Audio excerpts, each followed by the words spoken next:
नमस्कार मित्रांनो, लग्नानंतर होईलच प्रेम या मालिकेच्या आजच्या भागामध्ये मी तुम्हा सर्वांचे अगदी मनपूर्वक स्वागत करते। आजच्या भागामध्ये आपल्याला पाहायला मिळतं की आता इथे काव्य जेवायला बसते आणि सगळ्यांच्या अगोदर ती जेवायला सुरुवात करते। तर त्यावेळी पार्थ काव्याकडे पाहत असतो, तर काव्या पार्थला म्हणते, अहो असं काय बघताय, प्लीज असं बघू नका हा, मला खरंच खूप भूक लागली होती। डोहाळे जेवणानंतर मी जेवले होते, पण पुन्हा एकदा मला राहावलं नाही म्हणून मी जेवायला बसली आहे। तर नंदिनी काव्याला म्हणते, काव्या आता तू बोलत बसू नकोस, आम्ही समजू शकतो की बाई ज्यावेळी दोन जीवाची असते त्यावेळी तिला भूक लागणं साहजिकच आहे, त्यामुळे तुला जेवढं हवं तेवढं खा। तेव्हा काव्या पुन्हा एकदा खायला सुरुवात करते, पण काव्याच्या मनात एक प्रश्न निर्माण होतो। काव्या म्हणते, पण मला एक गोष्ट कळत नाहीये, फ्रीजमध्ये तर एकही फळ नव्हतं, मग ही फळं आलीत कुठून? आता काव्या पार्थकडे पाहते आणि पार्थला म्हणते, ऑनलाईन ऑर्डर केलात? तर नंदिनी म्हणते, आणि इतक्या लवकर आलीस सुद्धा? तर आता पार्थ म्हणतो, नाही मी ऑनलाईन ऑर्डर केली नाहीत, तर डोहाळे जेवणासाठी जी फळं आली होती तीच कट केलीत। तर आता सर्वांनाच पार्थचं कौतुक वाटत असतं। तर आता काव्य म्हणते, हुशार आहेत देशमुख, बघितलंस का बेबो, तुझे बाबा किती जुगाडू आहेत, आता तरी बरं वाटतंय ना? तर आता काव्याच्या या बोलण्यावर जीवा काव्याला प्रश्न करत म्हणतो, तुला कसं कळलं? तर नंदिनी विचारते, काय कळलं? तर जीवा म्हणतो, म्हणजे बाळाला भूक लागली हे काव्य तुला कसं कळालं? म्हणजे आतून काही सिग्नल वगैरे येतो का? आता मात्र काव्यालाही हे ऐकून धक्काच बसतो। तर जीवा पुढे म्हणतो, म्हणजे रात्री समजा तू झोपलीस आणि बाळाला जर अचानक भूक लागली तर मग तू काय करतेस काव्या? बाळाला भूक लागली म्हणून उठतेस आणि काही खातेस, की आता उठायचा कंटाळा आलाय आता कुठे उठू असं म्हणून झोपी जातेस? आणि समजा तू जर झोपी गेलीस तर मग बाळ काय करतं, कारण त्याला तर भूक लागलेली असते ना, मग तेही हट्ट करतं की तेही झोपी जातं? आता जीवाचे हे सगळे प्रश्न ऐकल्यानंतर आता जीवाला काव्य म्हणू लागते, पण या सगळ्या प्रश्नांची उत्तरं तर ताई सुद्धा देऊ शकते। तर आता जीवा म्हणतो, नाही तुला जरा घाबरलीस ना? आता मात्र सर्वच जण जीवाकडे पाहतात, तर जीवा म्हणतो, नाही रात्र आहे ना म्हणून थोडी तिची फिरकीच घेतली, थोडं घाबरवलं तिला। तर आता नंदिनी म्हणू लागते, जीवा काय हे काहीतरीच काय? तर काव्य म्हणू लागते, जीवाला तशीही माझी फिरकी घ्यायची सवयच आहे। तर आता पार्थ जीवाला म्हणतो, जीवा तुझी बायको सुद्धा प्रेग्नेंट आहे आणि तरीही तू काव्याची जी फिरकी घेत होतास ना, त्यावरूनच मला कळालं की तू तिला घाबरवत आहेस। परंतु नंदिनी सुद्धा प्रेग्नेंट आहे, त्यांना सुद्धा भूक लागत असेल हो ना, विचार ना तुझ्या बायकोला। आता मात्र नंदिनी शांतच होते। तर काव्य म्हणते, हो ना, आता तर ताई तिसरा महिना सुरूही झालाय तुला। तर आता पार्थ काव्याला म्हणतो, तुमचा तिसरा महिना संपलाय, जून सुरू झालाय, जून जुलै ऑगस्ट सप्टेंबर ऑक्टोबर नोव्हेंबर डिसेंबर नंतर काय, फक्त घरात बाळाच्या रडण्याचा आवाज, मग काय घरभर पावडरचा वास, असं म्हणत आता पार्थ त्या सगळ्या गोष्टी बोलत असतो, परंतु काव्य मात्र शांतच असते। तर आता नंदिनी काव्याला विचारते, काव्य काय झालंय, तू का शांत आहेस? पार्थ म्हणतो, हो ना काव्या, तू काय एवढी शांत झाली आहेस, काय झालंय? तर काव्य म्हणते, काही नाही, डिलिव्हरी माझी डिसेंबरमध्ये आहे, तर म्हणूनच मला काळजी वाटते। पार्थ म्हणतो, मग काय झालं, एवढी का घाबरतेस तू? तर आता जीवा म्हणू लागतो, कारण तो महिनाच काळजी करण्यासारखा आहे, कारण डिसेंबर महिना हा देशमुखांसाठी तितकासा बरा नसतोच आणि तितकासा चांगलाही जात नाही, आणि म्हणूनच तिला काळजी वाटत असेल। या डिसेंबर महिन्यामध्ये देशमुखांनी अनेक झटके सहन केले आहेत। आता मात्र नंदिनीला तो क्षण आठवतो ज्या दिवशी काव्या आणि जीवाचं अफेअर सगळ्यांसमोर आलेलं असतं, ते सत्य सगळ्यांना कळालेलं असतं, आणि त्यावेळी झालेली ती परिस्थिती आजही सगळ्यांना आठवत असते। आता या सगळ्या गोष्टी आठवल्यानंतर सर्वच जण शांत होतात, त्यामध्ये हरवून जातात। तर काव्य म्हणते, या डिसेंबर महिन्यात माझी डिलिव्हरी सुद्धा आहे आणि माझ्या मेन्सच्या एक्झाम सुद्धा आहेत, आणि म्हणूनच तर मला काळजी वाटते, म्हणजे गेल्या वेळी माझी मेन्सची एक्झाम मिस झाली होती आणि यावेळी सुद्धा एक्झाम किंवा बाळाला काहीतरी। तर आता नंदिनी काव्याला शांत करते आणि म्हणू लागते, काव्या असं काहीतरी बोलू नकोस, असं काहीही होणार नाही, यावेळी यातील कोणतीच गोष्ट घडणार नाही, बाळाला सुद्धा काहीही होणार नाही आणि तुझी मेन्स सुद्धा अगदी व्यवस्थित क्लिअर होईल, तुझी एक्झाम सुद्धा तुला देता येईल, माझी खात्री आहे, असं म्हणत नंदिनी आणि पार्थ काव्याला आधार देत असतात। आता नंदिनी काव्याला म्हणते, तू अजिबात काळजी करू नकोस, मी तुझ्यासोबत आहे. हा शब्द आहे तुझ्या ताईचा. तर त्यानंतर पार्थही काव्याला म्हणतो, टेन्शन घेऊ नका. आता पार्थ पाहतो तर घड्याळात 11:11 झालेले असतात. पार्थ आता काव्याचा हात हातात घेतो. दोघेही डोळे बंद करतात आणि युनिव्हर्सकडे विश मागत असतात. तर दुसरीकडे शारदाताई घरी आलेले असतात, परंतु सतत त्यांना जीवाचं ते बोलणं आठवत असतं. जीवा आणि नंदिनीने सरोस्कीचा घेतलेला तो निर्णय. नंदिनी म्हणालेली असते की आम्ही सरोगेट मदरच्या मदतीने आमचं हे बाळ आमच्या या जगात आणणार आहोत. आणि त्यावेळी शारदाताईंनी त्यांना समजावण्याचा प्रयत्न केलेला असतो आणि आता हे सत्य सगळ्यांना सांगा असंही सांगितलेलं असतं. हे सगळं काही शारदाताईंना आठवत असतं, परंतु ज्यावेळी सत्य सांगायला जाणार त्यावेळी काव्याची झालेली ती अवस्था. आणि काव्या म्हणालेली असते, मी माझ्या नंदिनीताईला आणि तिच्या बाळाला काहीही होऊ देणार नाही. माझ्या बाळाला आणि नंदिनीताईच्या बाळाला मी दोघांनाही काहीच कधीच होऊ देणार नाही. आणि त्यावेळी काव्याची ती अवस्था पाहून शारदाताई थक्क झालेल्या असतात. तर त्यानंतर नंदिनी शारदाताईंना म्हणालेली असते, आई आता तूच बघितलंस ना, अगं मला छोटं जरी काही जरी खरचटलं ना, माझ्या हाताला जरी लागलं ना, तरी ही मुलगी रडते बिथरते. आणि आता तिला सत्य सांगायचं, त्यावेळी मात्र सत्य लपवून ठेवण्याचा निर्णय सर्वांनीच घेतलेला असतो. परंतु आता या सगळ्या गोष्टींमुळे शारदाताईंना खूप त्रास होत असतो. त्याच गोष्टी त्यांना पुन्हा पुन्हा आठवल्यामुळे त्यांना त्रास होऊ लागतो. त्या शांत बसतात, आपला पंप घेतात आणि स्वतःला शांत करतात. आणि त्याचवेळी शारदाताईंना आता नंदिनीच्या वडिलांचा फोन आलेला असतो. शारदाताईंना काय बोलावं काहीच कळत नाही, परंतु शेवटी त्या फोन उचलतात आणि म्हणतात, हॅलो. तर त्यावेळी नंदिनीचे वडील म्हणतात, काय गं शारदा, आलीस का घरी तू? काव्याच्या चोरोटीचा कार्यक्रम कसा पार पडला? आणि आता नंदिनी कशी आहे, ती बरी आहे ना? तर शारदाताई म्हणतात, हो बरी आहे. तुमच्या दोन्ही मुली त्यांच्या सासरी अगदी सुखात आहेत आणि आपल्या दोन्ही मुलांना असं सुखात आनंदात पाहून मन अगदी भरून आलं.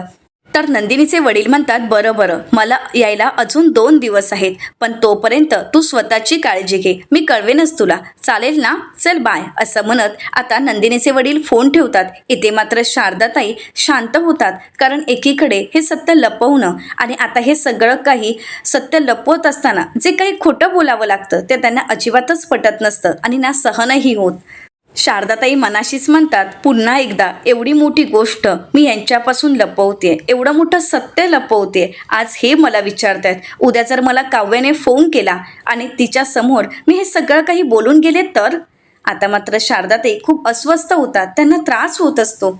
तर दुसरीकडे देशमुखांच्या घरी आपल्याला पाहायला मिळतं, काव्या सकाळी उठून अभ्यासाला सुरुवात करते. आता समुद्री जीवांबद्दल ती अभ्यास करत असते आणि सगळं पाठांतर करत असताना इथे पार्थ फ्रेश होऊन येतो आणि लगेच काव्याला मिठी मारत म्हणतो, समुद्री जीवांचं काय घेऊन बसलाय, इथे आमच्या जीवाचा विचार करा. तर काव्या म्हणते, देशमुख अहो काय चाललंय तुमचं, मला प्लीज अभ्यास करू द्या. तर पार्थ म्हणतो, अहो अभ्यासाचं सोडावं, आमच्या प्रेमाचा जरा विचार करा ना. तर काव्या म्हणते, देशमुख. पार्थ म्हणतो, प्लीज माझ्यासाठी 5 मिनिटं वेळ द्या, प्लीज 5 मिनिटाचा ब्रेक. काव्या म्हणते, नाही, काल चोरोटी होती आणि म्हणून मला अभ्यास करता आला नाही, पण आता तरी मला अभ्यास करू द्या ना, कारण आज माझी टेस्ट आहे आणि त्याचा रिझल्ट सुद्धा आजच आहे, त्यामुळे मला अभ्यास करायचाच आहे. तर पार्थ काव्याला मिठी मारत म्हणतो, अभ्यासाचं काय हो आणि पास होण्याचं काय, तुम्ही झोपेत जरी पेपर लिहिलात ना तरी सुद्धा तुम्ही पास व्हाल. तर काव्या म्हणते, खरंच? पार्थ म्हणतो, हो खरंच, तुम्ही तर टॉप आहात, टॉप. तर काव्याला पार्थ म्हणू लागतो, खरं सांगू का, ही UPSCची एक्झाम आहे म्हणून, नाहीतर मी तुम्हाला कॉफीच करायला सांगितली असती हो. तर काव्या म्हणते, देशमुख काय चाललंय तुमचं हे? असं म्हणत काव्या अभ्यासाकडे लक्ष देण्याचा प्रयत्न करत असते, परंतु पार्थ काही काव्याला अभ्यास करू देत नसतो. तर आता पार्थ काव्याला म्हणतो, मी तुम्हाला एवढं मोटिवेट करतो, मग तुम्ही सुद्धा माझ्यासाठी काहीतरी करा ना. तर काव्या म्हणते, काय करू देशमुख? आता मात्र पार्थ आपल्या शर्टची बटन काढतो. काव्या म्हणते, देशमुख काय चाललंय हे आणि हे सकाळीच? तर पार्थ काव्याला मिठीत घेत म्हणतो, आम्हा नवऱ्यांच्या डोक्यात ना 24 तास हाच विचार चालू असतो, त्यामुळे प्लीज तुम्ही माझी बटन लावून देताय ना, कारण त्यानिमित्ताने तुम्ही माझ्या तेवढ्या जवळ तरी याल. काव्या म्हणते, तुमचं हे बरं आहे ना, म्हणजे बायकोला अगोदर बिझी करायचं आणि मग म्हणायचं की शर्टची बटन लावून दे. आता काव्या पार्थच्या शर्टची बटन लावून देत असते आणि पार्थ मात्र अगदी भान हरपून काव्यामध्ये हरवून गेलेला असतो. आणि इकडे काव्या सुद्धा पार्थकडे पाहत असते आणि त्याचवेळी मानिनीताई येत आवाज येत म्हणतात, काव्या अगं. परंतु समोरचं दृश्य पाहून मानिनीताई तिथेच थांबतात. मानिनीताई म्हणतात काय करू, आत येऊ की जाऊ? तर आता पार्थ म्हणतो अगं ये ना आई. तर मानिनीताई म्हणतात अरे पोरांनो, अरे दरवाजा तरी बंद करून घ्या, काय चाललंय तुमचं? पार्थ म्हणतो काही नाही आई, तिला अभ्यास शिकवत होतो, म्हणजे पाठांतर कसं करायचं हे सांगत होतो. असं म्हणत आता पार्थ काव्याच्या मागे जाऊन लपतो. तर मानिनीताई म्हणतात हो का, तूच तिला शिकवणार आहेस का पाठांतर कसं करायचं? आणि तू बायकोच्या मागे जाऊन का लपतोयस रे? मी तुला काही मारत वगैरे नाहीये. पार्थ म्हणतो खरंच मारणार नाहीयेस ना? तर मानिनीताई म्हणतात हो मी मारत वगैरे नाही, मी माझं काम होतं म्हणून आले आहे. तर आता पार्थ समोर येतो. मानिनीताई म्हणतात अरे हे काय आहे, अजूनही तू टॉवेल लावूनच घरभर फिरतोयस का? तर आता पार्थ म्हणतो नाही ते. तर मानिनीताई म्हणतात लहान असल्यासारखं टॉवेल लावून काय फिरतोयस रे? तर आता काव्य म्हणते म्हणजे आई देशमुख लहान असताना टॉवेल लावून घरभर फिरायचेत का? तर मानिनीताई म्हणतात अगं हो, अगं हा तुझा पार्थ देशमुख टॉवेल लावून घरभर फिरायचा नाही तर आता पार्थ म्हणतो आई गं काहीतरी काय बोलतेस? मानिनीताई म्हणतात बरबोणा घालून फिरायचा, अरे मला बोलू तरी दे. तर पार्थ म्हणतो हो. तर काव्या म्हणते नाहीतर तुम्हाला काय वाटलं?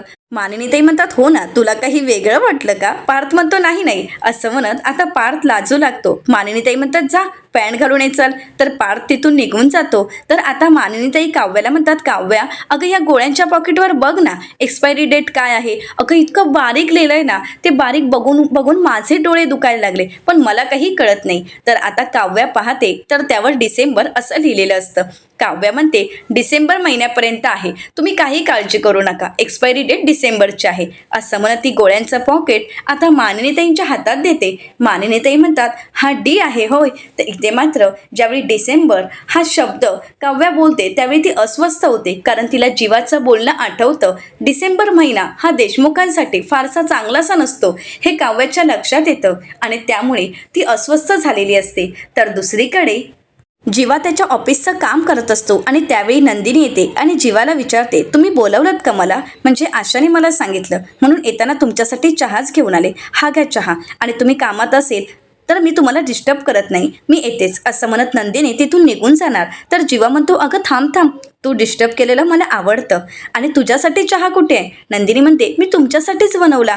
तर आता जीवा म्हणतो अगं आपण जीवांदिनी आहोत, सुख दुःख एकत्रच वाटत असतो ना, मग किती दिवस झाले आहेत आपण एकत्र चहासुद्धा प्यायला नाही आहे, चल आता आपण एकाच कप बशीमध्ये चहा पिणार आहोत. असं म्हणत जीवा नंदिनीसाठी कपमधून चहा देतो आणि स्वतःला बशीत चहा घेतो आणि त्यानंतर नंदिनीसोबत तो चहा एन्जॉय करत असतो. कितीतरी दिवसानंतर दोघंही असे एकत्र बसलेले असतात आणि हे पाहून नंदिनीलाही बरं वाटत असतं. आता दोघंही चहा पित असतात आणि त्यावेळी एकमेकांकडे पाहून हसू लागतात. तर आता जीवा म्हणू लागतो चांगला आहे. तर नंदिनी म्हणते चहा? तर जीवा म्हणतो नाही, आपला बॉन्ड. तर नंदिनी जीवाला विचारते असं का बोलताय? तर जीवा नंदिनीला म्हणतो तू आईला हेच म्हणत होतीस ना की पुरुषातला बाप मेल्यावर नवराही विझून जातो, मग तो गजराही आणत नाही, ना एकत्र बसून चहा पित, ना वडापाव घेऊन येत, आणि ना 2 हातांवर उचलून घेत. आता हे सगळं काही बोलत असताना जीवालाही खूप वाईट वाटत असतं. तर नंदिनी जीवाला म्हणते जीवा आय एम सॉरी. तर जीवा म्हणतो नाही नाही, खरं तर सॉरी मी म्हणायला हवं, माझं दुःख मोठं हे मिरवत असताना एक आई म्हणून, एक बायको म्हणून तुझी होणारी घुसमट मी जाणूच शकलो नाही, मी समजूनच घेतली नाही. पण आज मी ठरवलं आहे या सगळ्याचं प्रायचित्त घ्यायचं, या सगळ्याची भरपाई करायची. तर नंदिनी म्हणते ती कशी? तर जीवा नंदिनीला म्हणतो की सांगतो. असं म्हणत आता जीवा अगदी 2 हातांवर उचलून घेत नंदिनीला गोल फिरवत जे क्षण आतापर्यंत राहून गेलेले असतात ते आता नंदिनीला अनुभवायला मिळत असतात. आता जीवाचं हे वागणं पाहून आणि त्याच्यातील हा बदल पाहून नंदिनी खूप खुश होते आणि अगदी प्रेमाने जीवाकडे पाहू लागते. तर दुसरीकडे पाहायला मिळतं या सगळ्या विचाराने काव्याला त्रास होत असतो. मानिनीताई काव्याला शांत बसवतात, तिला पाणी देतात आणि म्हणू लागतात काव्या आता तुला बरं वाटतंय ना? तर काव्या म्हणते हो, पण आई एक विचारू? मानिनीताई म्हणतात बोल ना. तर काव्या मानिनीताईंना प्रश्न करत म्हणते आई बाळ कसं जन्माला येतं, म्हणजे आपल्याला ते कसं कळतं, म्हणजे काय अनुभव असतात ते? तर आता त्याचवेळी त्या ठिकाणी पार्थ येतो आणि म्हणतो कसं कळतं, काय कळतं, हे काय कळत तर असेलच ना? तर त्यावेळी मानिनीताई पार्थला शांत बसायला सांगतात. तर दुसरीकडे मानिनीताई काव्याला म्हणतात बोल ना बाळा, तुझ्या मनातील प्रश्न बोल. तर काव्या म्हणते आई म्हणजे डॉक्टर आपल्याला एक तारीख देतच असतात, पण त्या तारखेलाच बाळ येतं का? ते कधी कळतं आपल्याला की आता बाळ येणार आहे? म्हणजे वॉटर ब्रेक झाल्यावर वगैरे. तर मानिनीताई म्हणतात सांगते सगळं काही सांगते, पण काव्या एका अटीवर, तू या सगळ्या गोष्टीचा त्रास करून घेणार नाहीयेस आणि जास्त विचार करणार नाहीयेस. तर काव्या म्हणते हो, मी नाही त्रास करून घेणार. तर मानिनीताई म्हणतात काव्या, अगं प्रत्येक स्त्रीची ही वेदना वेगवेगळी असू शकते, कळा यायच्या वेळा हे सगळं काही वेगवेगळं असतं. म्हणजे काव्या ग डॉक्टर तारीख देतात, परंतु त्याच तारखेला बाळ येण्याची काही शाश्वती नसते किंवा खात्रीशीर आपण सांगूही शकत नसतो. कधी कधी ते बाळ तारखेच्या आधीही येऊ शकतं, नंतरही येऊ शकतं किंवा कधीही येऊ शकतं. असं म्हणत मानिनीताई पार्थकडे बोट दाखवतात. तर आता दुसरीकडे पाहायला मिळतं नंदिनी जीवाला म्हणते जीवा हो बस झालं, मला खाली उतरवा. तर जीवा म्हणतो अजून एक सरप्राईज. नंदिनी म्हणते काय आहे? जीवा म्हणतो बघायचं नाही. तर आता नंदिनी डोळे बंद करते. जीवा म्हणतो हे बरं आहे, म्हणजे सांगायच्या अगोदरच डोळे बंद. तर आता नंदिनी म्हणते तुम्हीच म्हणालात ना की बघायचं नाही. परंतु आता जीवाने आणलेलं सरप्राईज हे नंदिनीला वासावरूनच कळतं, कारण मोगऱ्याचा तो दळवळणारा सुगंध. नंदिनी म्हणते गजरा, असं म्हणत नंदिनी खुश होते आणि तो गजऱ्याचा सुगंध घेत ती आता जीवाकडे पाहू लागते.